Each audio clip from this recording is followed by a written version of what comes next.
여기서 중요한 건 여기 보면 이 두 사람이 방금 전까지 싸우고 있던 사람들 같아 보이나요? 거의 뭐 친구 같지 않나요? 그래 잘 싸웠어. 내가 이기긴 했는데 너 그래도 참 용감하게 잘 싸웠어. 용기를 취하는 패장의 용기를 취하는 모습으로 묘사가 되죠. 그리고 말에서도 심지어 말에서 내려서 위로해주고 있는 모습이에요. 자, 실제로 이런 일은 벌어지지 않았어요. 근데 왜 이렇게 그렸을까요? 의도가 뭘까요?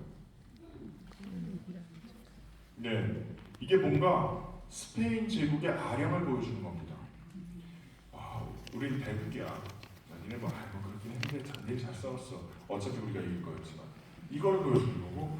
자, 근데 이런 그림은 사실 보면 그때까지 전쟁 그림이랑 굉장히 달라요. 그때까지 기존의 전쟁 그림들이 여기 보면 승리한 장군의 모습이 크게 묘사가 되어 있고, 그다음에 옆에 광활한 평원 위에 벌어지고 있는 전투를 묘사하는 것이었는데, 전투의 장면이 아니라 여기서는 전투 이후의 장면을 그렸습니다. 여기 보면은 그 종이가 한 장 놓여 있어요. 이 종이가 뭘까요? 보통 종이가 나오면은 서명을 하는 자리인데 여기에 보면은 아무것도 써 있지 않습니다. 왜 아무것도 안 써 있을까요? 빈 종이를 왜 그려 넣었을까요? 왜 그랬을까요? 네. 이게 벨라스케스의 대단한 자부심을 드러내는 장치라고 볼 수가 있습니다. 무슨 얘기인가 하면, 보통 저렇게 종이가 있으면 그 위에 서명이 있을 것이라고 기대를 하죠. 근데 서명이 없어요. 근데 그렇지만 그래도 이 그림 누가 그렸는지는 모두 다 알 수밖에 없다. 왜? 이렇게 그림을 잘 그리는 사람은 나밖에 없으니까. 라는 굉장한 자부심을 보여주고 있는 작품이라고 할 수가 있는 것이죠. 자, 이 사람이 사실 왕의 총애도 받았고, 왕의 총애도 받았고, 그 다음에 실제로 굉장히 잘 그리고 모든 사람들이 인정하는 그런 화가였어요. 모든 사람이 인정하는 화가였는데, 그러다 보니까 어떤 생각이 드는가 하면, 내가 좀 귀족으로 대접을 좀 받아야 되겠는데 라는 생각을 하게 됩니다. 자, 여러분 환쟁이라는 표현 아시죠? 그림 그리는 사람이 화가를 낮춰서 부르는 표현이 환쟁이죠. 자, 그 그림 그리는 걸 뭔가 천하게 여기는 것은 서양에서도 마찬가지였습니다. 그래서 뭐냐면은 손에다가 물감 묻히고 손 더럽혀가면서 이제 뭔가 몸으로 뭔가를 만들어낸 사람이라는 인식이 굉장히 강했던 것이죠. 자, 근데 화가들 입장에서는 억울하죠. 나는 굉장히 지적인 작업을 하는 사람인데, 난 내가 하는 일은 굉장히 고귀하고 창의적이고 이런 일인데 나를 어떻게 그냥 육체노동하는 사람으로 봐? 라는 생각을 하는 겁니다. 자, 그러다 보니까 이 사람은 누릴 거 다 누리고 사는데 그럼 나도 이제 이 정도면 귀족 될 만하지 라는 생각이 들어요. 자, 그래서 결론부터 말씀을 드리자면 이 그림은 자기가 어떤 그 귀족이 되고자 하는 이런 열망을 품는 그림이라고 할 수 있습니다. 근데 거기까지 가기 전에 우리가 처음부터 한번 볼까요? 이 그림은 뭘 그린 그림일까요? 네, 시녀들이라는 제목이 붙었는데 이거는 사실 20세기에 붙은 제목이고요. 19세기, 20세기에 붙은 제목이고, 요 가운데 있는 공주의 초상이 중심이 되는 그림입니다. 그렇죠? 표면적으로 봤을 때 이거는 뭐냐면 어떤 상황이냐면 펠리페 4세의 딸이었던 마르가리타 공주가 화가의 작업실에 방문한 거예요. 여기 있는 사람은 누군가 화가 벨라스케스고 그 화가의 작업실에 방문해 놀러 온 거예요. 그러니까 시녀들도 따라왔고 광배들도 따라왔고 개도 따라왔고 시종들도 따라왔어요. 자, 이렇게 따라왔는데 그렇다고 보면 이게 그러면 뭔가 초상화인가? 이런 생각이 들죠. 근데 초상화라고 하기에는 약간 좀 스냅샷 같아요. 그렇죠? 모든 사람들이 다 화면밖을 내다보고 있는 것도 아니고 이거 뭘까? 이런 생각을 할 수가 있는데, 이거는 어떤 상황인가 하면 화가의 작업실이 이렇게 있고 여기에 누군가가 들어왔어요. 지금 공주가 있는 상태인데 이 공주가 있는 화가의 작업실에 누군가가 들어왔어요. 누가 들어왔어요? 왕과 왕비. 이거 어떻게 할 수 있죠? 다들 눈이 굉장히 날카로우십니다. 여기에 보면 거울의 형상이 있고 거기에 보면 왕과 왕비의 모습이 이렇게 반사가 되어 있어요. 그 얘기는 무슨 얘기인가 하면 이 그림 앞에 공간이 이렇게 작업실 공간이 연장이 되어 있고 거기에 왕과 왕비가 들어서 있는 거예요. 자, 그걸 우리가 어떻게 할 수 있느냐? 어떤 사람들은 누가 왔다는 것을 눈치를 챘고 어떤 사람들은 눈치를 못 챘어요. 이런 그렇죠? 자기가 막 들어선 거예요. 자, 이런 그림을 그린 이유는 뭘까? 일단 순간 포착, 마치 스냅샷 같이 묘사를 했죠. 스냅샷을 보면서 재밌는 이유는 뭔가요?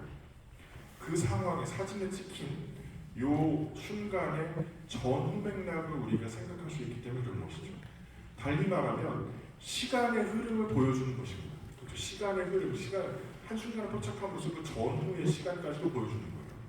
이런 점에서 보면은 그림에서 보통 담을 수 없는 시간이라는 개념을 여기 담았다고 볼 수가 있고, 두 번째로 재미있는 거는 뭐냐면 공간적으로 봤을 때 공간이 그냥 그림 안에 공간이 있는 것이 아니고 이게 우리가 서 있는 이 공간까지 확장이 되는 겁니다.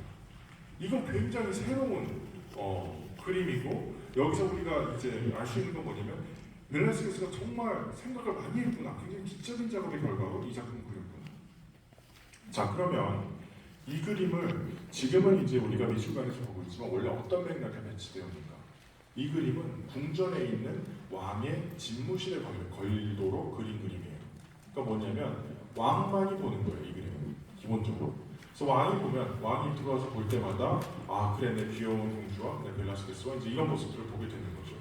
근데 그 점을 10분 활용한 면이 여기서 보입니다. 그 점을 아주 염두에 두었다는 걸 알 수 있는 게 뭔가 하면 이 벨라스케스 자신 자화상에 보면 여기에 붉은색 십자가가 거기 그려져 있어요.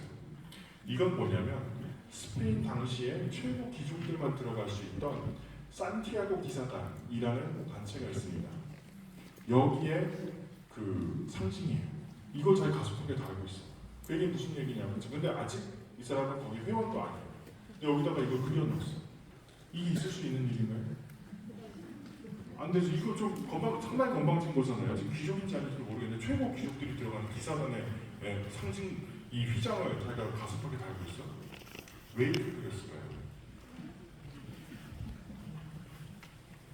이 그림을 보는 사람은 어차피 왕입니다.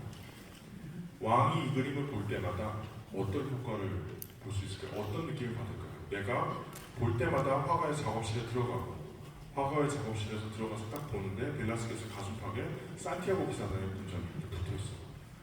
아, 이 얘기는 뭐냐면 벨라스케스가 시각적으로 왕한테 계속 얘기해요. 나 기사단에 넣어줘. 나 기사단에 넣어줘.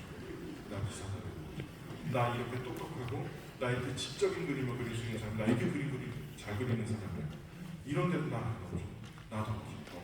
그러니까 이런 말하자면 신분 상승에 대한 열망이 응집돼서 표현된 작품이 바로 이 작품이라고 볼 수가 있는 것이죠. 국적 아니면 자신의 어떤 민족적 정체성 이런 것 같아요. 아이덴티티를 무엇이라고 볼 수가 있는지, 다른 유럽 사람들 같은 경우는 어떤지 이제 이거에 대해서 질문을 주셨는데, 이거에 대해서 흥미로운 질문에서 간단하게 말씀드리자면, 이 사람은 그리스에서는 그리스 사람이라고 하고요. 그 다음에 이탈리아에서는 차마 이탈리아 사람이라고 말은 못하지만 이탈리아 미술의 영향, 이 사람이 이탈리아 미술의 영향을 얼마나 많이 받았는지 굉장히 강조하고요. 그 다음에 스페인에서는 결국에는 스페인 화가다 이렇게 이야기를 합니다. 그리고 스페인의 스페인 미술의 황금기를 이끈 말하자면 그 시초와 같은 사람이다. 그래서 이제 당연히 얘기를 보는 스페인 화가시 이렇게 얘기합니다. 결국에 어떻게 생각하면 이 사람이 어떤 국적이 뭐냐, 내지는 어디 사람이라고 정체성을 가지고 있었느냐, 이거 사실 좀 복잡한 문제인 것 같아요. 복잡한 문제고, 저는 어떤 관점에서 보는가 하면 이 사람이 반드시 어느 나라 화가다라고 보기보다는 이 화가 개인이라는 점에 주목을 해서 보는 경향이 강합니다. 참고로 말씀드리자면 엘그레코는 저렇게 화풍도 굉장히 변하고 그 다음 여러 곳에서 활동을 했지만 평생 서명을 남길 때 그리스어로만 서명을 남겼습니다. 그리고 많은 경우, 큰 작품들의 경우에 뭐라고 서명을 남기냐면 크레타 사람 도메니코 스테오토코플로스가 그렸다 라고 했습니다. 이제 이게 그리스 사람으로서 자신의 정체성을 드러낸 것이냐, 아니면 자기가 그리스 출신이라는 것이 일종의 셀링 포인트라고 생각을 해서 그랬는가에 대해서는 논란이 또 여러 가지가 섞여지고 있습니다.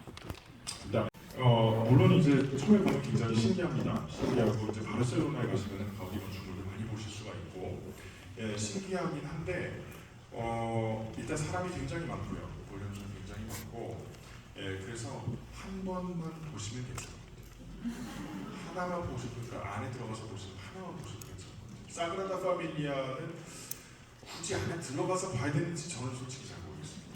그거보다 오히려 가우디가 설계한 뭐 까사밀라라든가 그 여러 이제 주택들이 있거든요. 시내 거기는 훨씬 덜 붐비고 가서 그런 것들을 안에 내부를 보시고 사그라다 파밀리아는 밖에서 보셔도 괜찮지 않을까.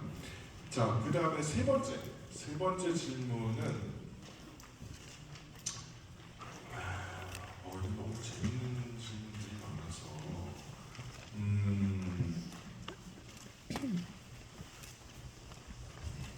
궁정 소속 화가들과 달리 일반 화가들은 어떻게 생활비를 조달했는가?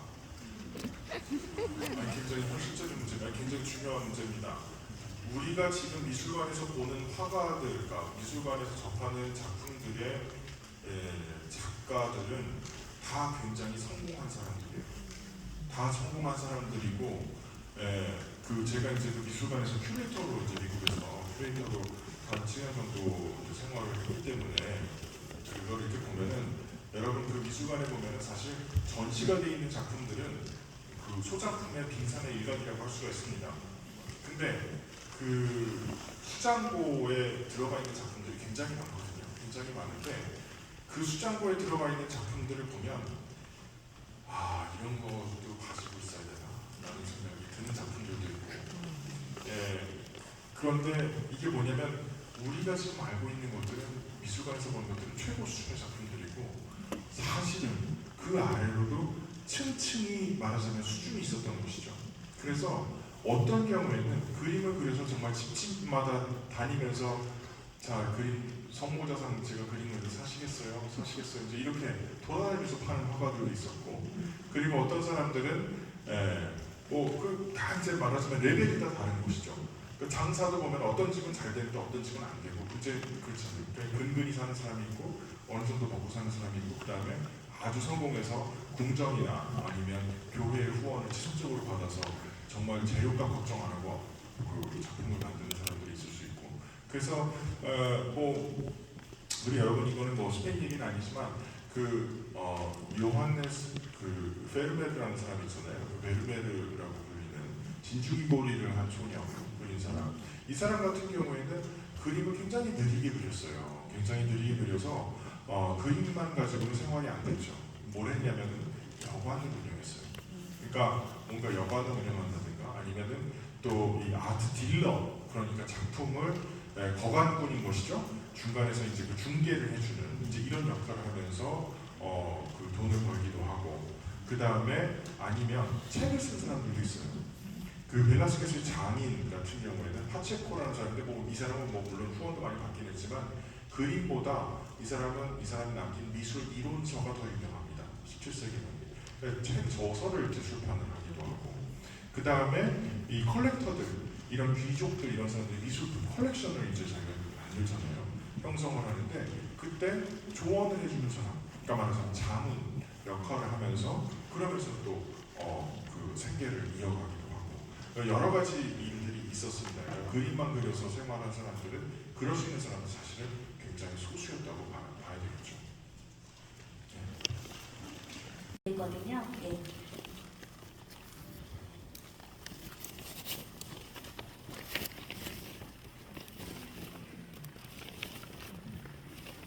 그리고 저희가 마지막으로 한 2분 정도만 질문을 받아보도록 하겠습니다.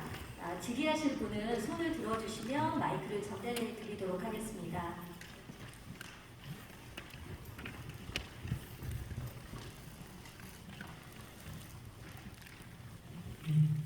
아까 에우로파의 납치 그림을 티ziano 걸 보고 루벤스를 그렸잖아요. 그렇게 똑같이 모사한 작품들도 예술적인 가치를 인정받았나요? 그게 이제 그렇죠. 지금과는 좀 다른 게 지금과는 이제 관념이 조금 다른 것이 이런 어떤 모작이라고 하는 것에 대해서 지금보다 훨씬 더 관대했던 것 같아요. 지금보다 훨씬 더 관대했고 특히나 그걸 그린 사람이 예를 들어서 티치아노의 그림을 루벤스가 모사했다 이러면 루벤스도 그 당시에 이미 대단한 화가였기 때문에 충분히 그 가치를 인정을 받았죠. 그리고 지금처럼 뭔가 그 원본이고 이거는 모작이고 하는 것 사이에 어떤 그 큰 격차가 그러니까 그 격차가 옛날에는 그렇게 심하지는 않았습니다.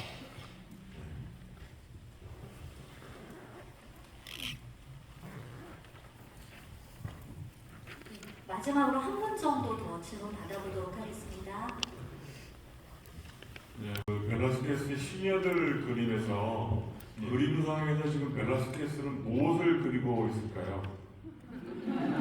그게 그거에 대해서는 굉장히 많은 해석이 있습니다. 굉장히 많은 해석이 있는데 그 대표적인 해석으로는 바로 이 그림을 그리고 있는 것이다. 그러니까 이 마르가리타 공주가 들어간 바로 이 시녀들의 이 그림을 그리고 있는 것이라는 주장도 있고요. 그리고 그런데 아니면 무슨 뭐 다른 이제 그리고 벨라스케스가 그린 또 이제 남아 있는 그림 중 큰 작품 중에 뭐 이거 아니었겠네 이런 이야기들이 있는데 제가 생각하기에 그걸 모른다는 게 벨라스케스가 의도한 바가 아닐까 하는 생각이 듭니다. 끊임없이 사람들로 하여금 생각을 하게 만들고 상상을 하게 만드는 게 그게 오히려 이 벨라스케스의 전략이 아니었을까. 계속 사람들이 뭔가 이 그림에 인게이지하게 되잖아요. 그래서 그렇게 끌어들이는 게 아니었을까 그런 생각이 듭니다.